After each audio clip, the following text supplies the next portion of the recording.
गीता प्रचार मंच के इस दिव्य आयोजन में आप सभी साथियों का एक बार फिर से स्वागत है।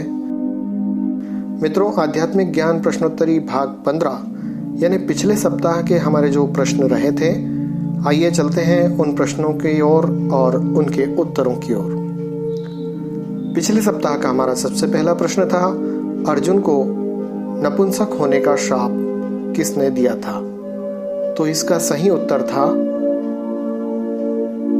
बी, उर्वशी। उर्वशी एक बार इंद्र की सभा में अर्जुन को देखकर आकर्षित हो गई थी और इसने इंद्र से प्रणय निवेदन किया था। लेकिन अर्जुन ने कहा, हे देवी, हमारे पूर्वज ने आपसे विवाह करके हमारे वंश का गौरव बढ़ाया था, अतः पुरु वंश की जननी होने के नाते आप हमारी माता के तुल्य हैं। अर्जुन की ऐसी बात सुनकर उर्वशी को क्रोध आ गया और उसने क्रोध में आकर के कह दिया कि तुमने नपुंसकों जैसे वचन कहे हैं, अतः मैं तुम्हें शाप देती हूं कि तुम 1 वर्ष तक पुंसत्वहीन रहोगे। पिछले सप्ताह का हमारा दूसरा प्रश्न था, इनमें से किसने अपनी माता का वध कर दिया था? तो इस प्रश्न का सही उत्तर था डी, परशुराम। परशुराम जी ने अपनी माता का वध अपने पिता के कहने पर किया था। एक दिन परशुराम जी की माता हवन के लिए समिधा लेने वन में जाती है। रास्ते में एक नदी पर अप्सराओं और गंधर्वों की जल क्रीड़ा देखकर मोहित हो जाती है और उसे समय का ध्यान ही नहीं रहता, अतः उसे समिधा लाने में विलंब हो जाता है। जब परशुराम जी के पिता जामदग्नि ने उनकी देरी से आने का कारण पूछा तो वह झूठ बोल दी। जमदग्नि ने अपनी दिव्य दृष्टि से सब जान लिया था कि वो किस कारण से देर आई हैं। अपनी पत्नी के झूठ बोलने पर वो भयंकर क्रोधित हुए और उन्होंने अपने पुत्रों को बुलाकर सर काटने की आज्ञा दे दी।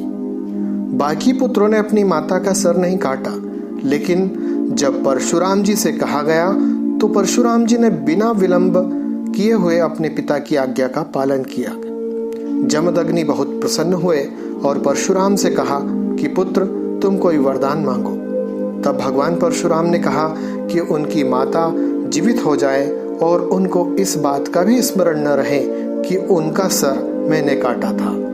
जमदग्नि ने परशुराम जी को यह वरदान दे दिया। पिछले सप्ताह का हमारा तीसरा प्रश्न था, गोपी गीत किस महापुराण का हिस्सा है? तो इसका सही उत्तर था बी, श्रीमद् भागवत महापुराण। चौथे प्रश्न में हमने पूछा था, रिक्त स्थान की पूर्ति करना है। मैं वेदों में रिक्त स्थान हूं। तो इस प्रश्न का सही उत्तर था सी, सामवेद। मैं वेदों में सामवेद हूं। भगवद गीता के अनुसार अध्याय 10 में भगवान श्री कृष्ण अर्जुन को कहते हैं कि वेदानाम सामवेदोस्मि, देवानामस्मि वासवः, इंद्रियाणाम मनश्चास्मि, भूतानामस्मि चेतना। अर्थात मैं वेदों में सामवेद हूँ, देवों में इंद्र हूँ, इंद्रियों में मन हूँ तथा भूत मात्र में चेतना अर्थात जीवन शक्ति हूँ।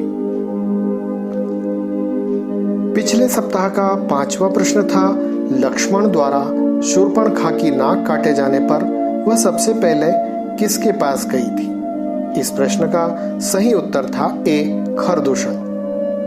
गोस्वामी तुलसीदास जी लिखते हैं कि नाक कान बिनु भई विकराला, जनु स्रव सैल के रुके धारा, खरदूषण पही गई बिल पाता, धिग धिग तव पौरुष बल भ्राता। अर्थात बिना नाक कान के वह विकराल हो गई और उसके शरीर से रक्त इस प्रकार बहने लगा मानो काले पर्वत पर गेरू की धारा बह रही हो। यह विलाप करती हुई खरदूषण के पास गई और बोली कि हे भाई, तुम्हारे पौरुष वीरता को धिक्कार है, तुम्हारे बल को धिक्कार है। अतः इस प्रश्न का सही उत्तर था ए, खरदूषण। तो ये थे हमारे पिछले सप्ताह के 5 प्रश्न। आइए जान लेते हैं कि किन किन लोगों ने इन प्रश्नों के बिल्कुल सही उत्तर दिए हैं और कुल उत्तर हमारे पास कितने आए हैं। मित्रों, हम बता दें कि हमारे पास कुल 38 साधकों ने उत्तर हमें भेजे हैं, जिनमें से 30 साधकों के उत्तर बिल्कुल सही थे और 8 साधकों के उत्तर लगभग 3 या 4 प्रश्नों के उत्तर उन्होंने सही दिए हैं।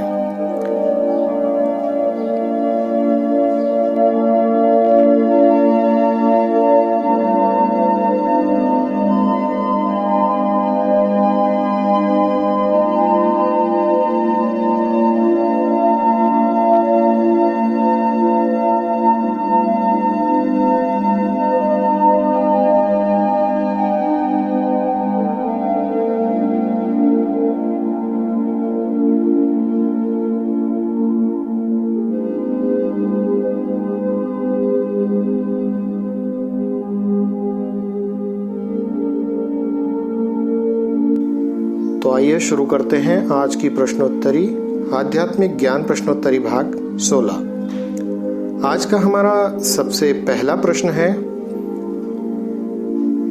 इनमें से किसने स्त्री जाति को शाप दिया था?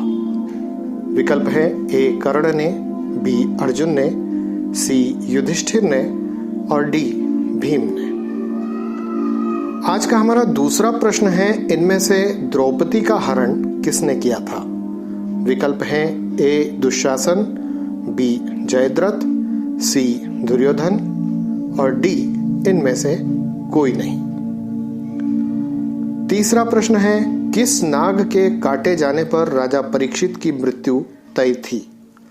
विकल्प है ए तक्षक नाग, बी शेषनाग, सी वासुकी और डी इनमें से कोई नहीं।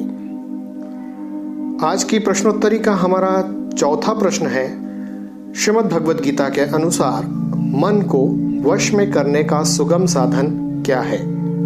विकल्प है ए अभ्यास, बी वैराग्य, सी उपरोक्त दोनों और डी इनमें से कोई नहीं। आज का हमारा पांचवा और अंतिम प्रश्न है, किस महर्षि की हड्डी से बने हुए अस्त्र द्वारा इंद्र ने वृत्तासुर का संहार किया था? विकल्प है ए योग वशिष्ठ, बी दधीची, सी विश्वामित्र और डी इनमें से कोई नहीं। तो मित्रों, ये थे हमारे आज के 5 प्रश्न। आपको इन 5 प्रश्नों के उत्तर लिखकर हमारे व्हाट्सएप नंबर पर आज रात्रि 8 बजे तक भेज देना है। हमारी प्रश्नोत्तरी का क्रम इसी तरह चलता रहेगा। अगले सप्ताह भी हम रामायण, महाभारत, भागवत गीता और श्रीमद् भागवत पर आधारित प्रश्नों को लेकर आपके सामने आएंगे। इस आयोजन से जुड़ने के लिए हमारे चैनल को सब्सक्राइब कीजिए और बेल आइकन का बटन दबाइए ताकि सबसे पहले नोटिफिकेशन आपके मोबाइल तक पहुंच सके।